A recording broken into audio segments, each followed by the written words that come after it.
This week's South Florida real estate market has a very important message for anyone watching the Naples market.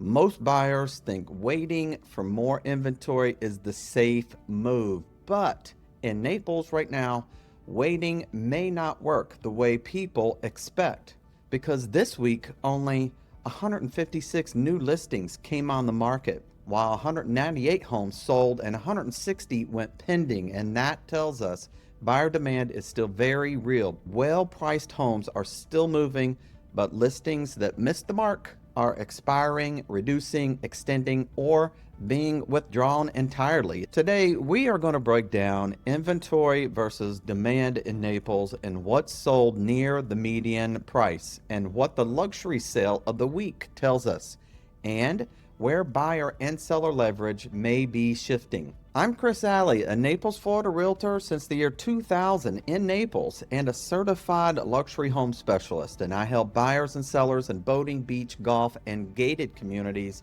make better real estate decisions by looking closely at the data before making a move.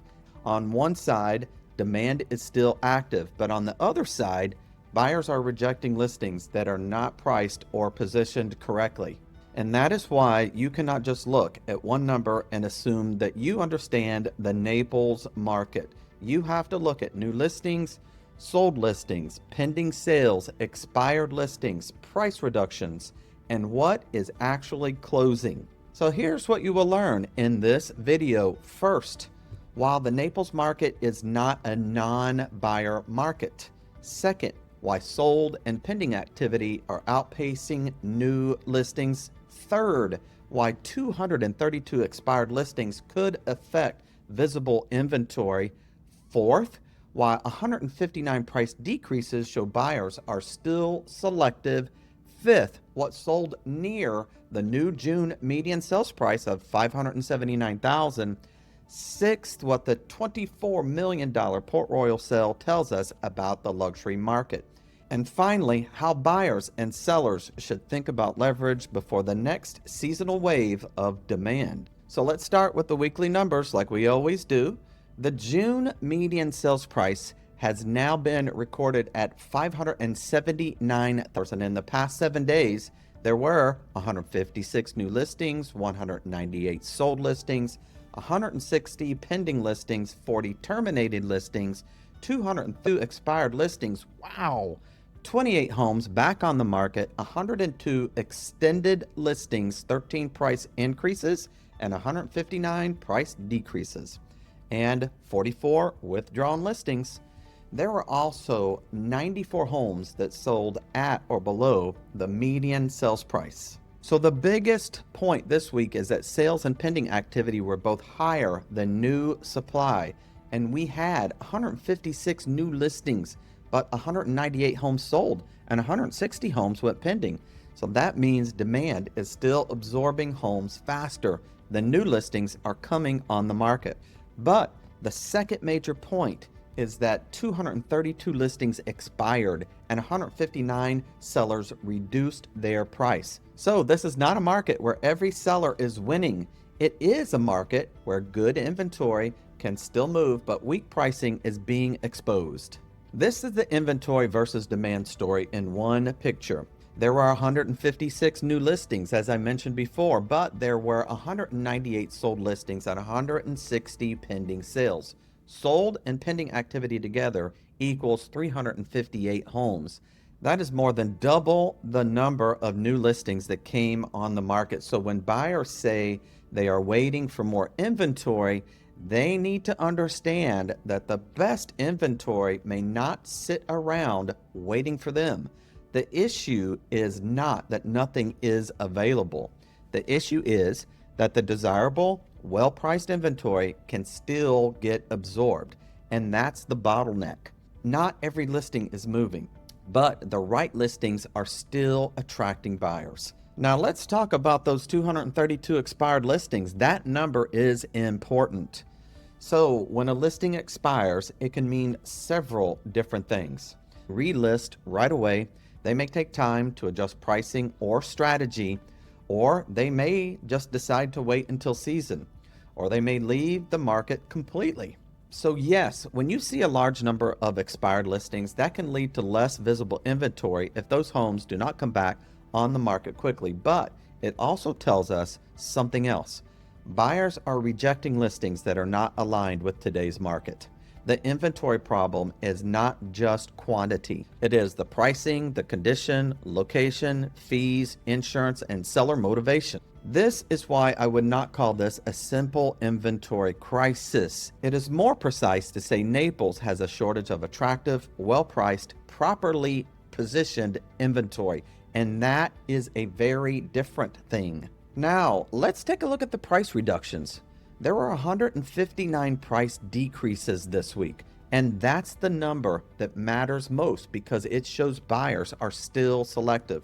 Buyers are active, but they are not chasing every listings. They are watching days on the market. They are watching price history. They are comparing HOA fees, taxes, insurance, condition, and competing properties. And when a listing sits too long or starts too high, the market often forces a correction. For buyers, this is where leverage can start to appear. Not necessarily on every listing, but often when a property has had limited activity, repeated extensions, prior reductions, or has missed the first wave of buyer attention. A perfect example is a buyer that I have currently right now looking at a home that was just relisted for much below the initial listing price. It was on the market for over 500 days. They took it off the market. Now they put it back on the market to make it seem like it is a new listing, but instead it's still overpriced. The thing is, as they have me to be able to take a look at that this home really is not a new home. It's a home that they've been trying to sell for quite some time. And as a real estate agent, I'm able to see certain things and know that this seller is motivated, so I hope to get this buyer a great deal. For sellers, this is a reminder that pricing correctly from the beginning still matters. One of the questions buyers often ask is, when does a seller finally become more negotiable? There's no magic number that applies to every home. But in this kind of market, the conversation often starts to change when a listing has gone through the early launch period without strong activity. The first few weeks really do matter. If a home passes that initial window without serious showings or offers, the seller may become more open to feedback. If the home gets into the 60 to 90 day range, especially with price reductions, extended listing periods, or stronger competing inventory, buyers may have more room to discuss terms. And sometimes the leverage is not just about price.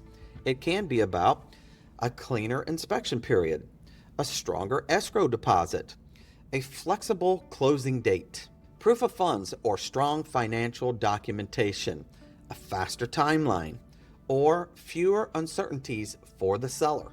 That is why prepared buyers can sometimes win even when the seller is not ready to make a huge price move. Now let's take a look at what sold near the median sales price. The first example was in Valencia Country Club.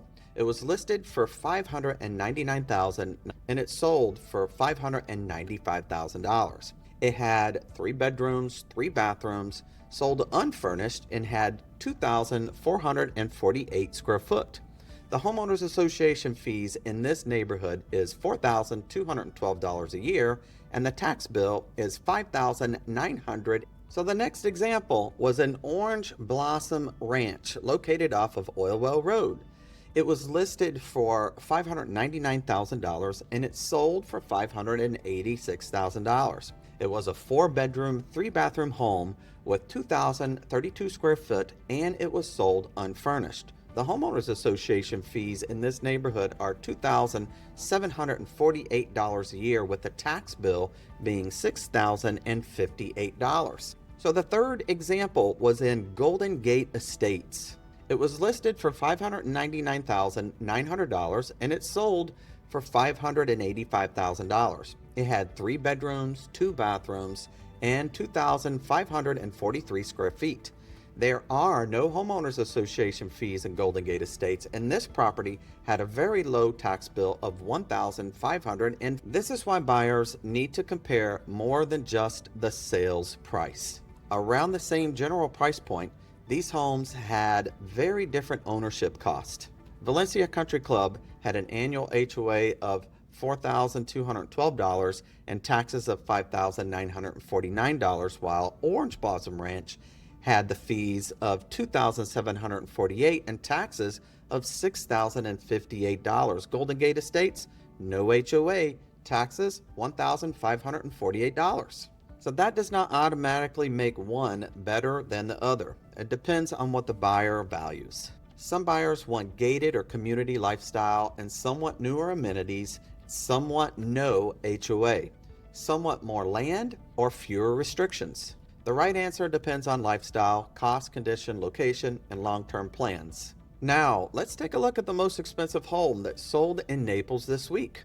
It was located in Port Royal.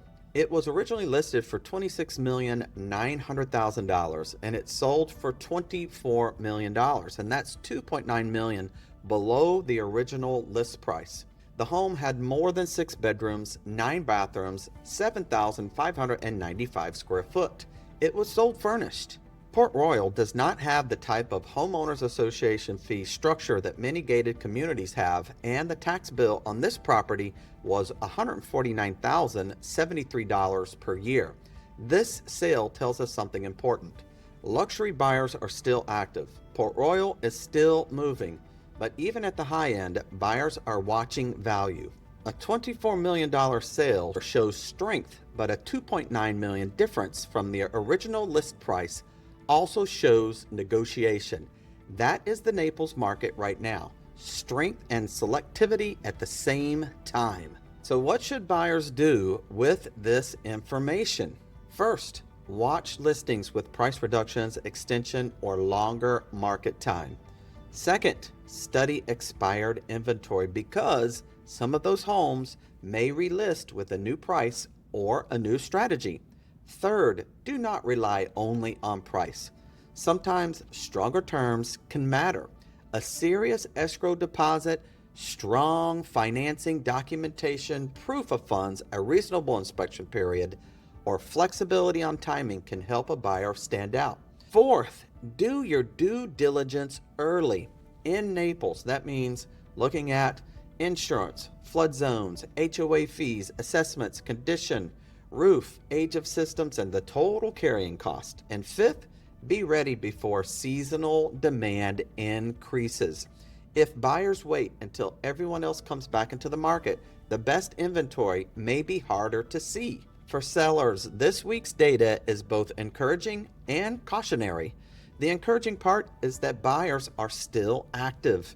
We had 198 sold listings and 160 pending listings. That's real demand.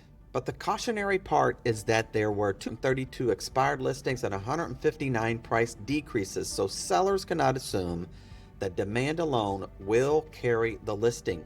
Buyers are comparing everything. They're looking at price, condition, fees, taxes, insurance, location, days on market, and competing options. If your home is priced correctly and presented well, there is still buyer activity.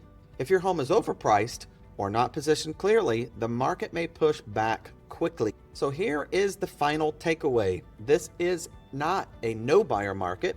It's a selective market. In this South Florida real estate market update, the Naples data shows that demand is still active. Sold and pending activity are outpacing new listings, but expired listings and price decreases are also showing us that buyers are not accepting every price on every property, and the homes that make sense are still moving. The homes that miss the mark are the expiring, reducing, extending, or being withdrawn. And for buyers, preparation matters. For sellers, pricing and presentation matters. And for anyone relocating to Naples in 2026, the most important thing is understanding which part of the inventory is actually worth acting on. If you want to stay on top of the Naples, Florida real estate market, subscribe to this channel for my weekly Naples market update. Each week, I break down the numbers, what they mean, and how they affect buyers and sellers right here in Naples, Florida. And if you are thinking about buying, download my buyer guide using the link below. And if you are thinking about selling, my seller guide is also linked below. I'm Chris Alley, Naples, Florida Realtor since the year 2000. feel free to reach out to me. People like you call me each and every day. Thank you for watching, and I'll see you on the next Naples, Florida real estate market update. And stick around for this next video. I know you're going to love it. Bye for now.